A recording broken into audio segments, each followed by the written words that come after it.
Hello to everyone, welcome to my channel beauty tips. बालों का गिरना और खुश्की।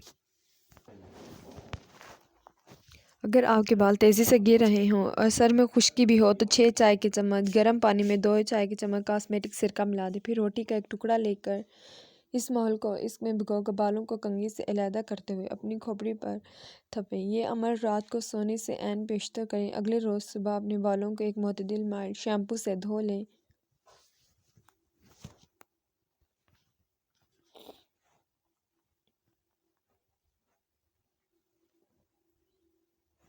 बालों को अच्छी तरह धोने के बाद 1 कप पानी में 3 चाय चम्मच कॉस्मेटिक सिरका शामिल करके इससे अपने बालों को आखिरी बार निथार लें। अपने बालों को अच्छी तरह खुश्क कर लें। हफ्ते में अमल 2 बार किया जा सकता है। इसके अलावा अपनी डाइट में हरे पत्तों वाली सब्जियां और फलों का इस्तेमाल बढ़ा दें। ज़्यादा से ज़्यादा सलाद खाएं। इस किस्म की डाइट से आपके जिस्म में तवाज़ुन की तख्लील में मदद मिलेगी। सर में खुश्की भी पैदा नहीं होगी।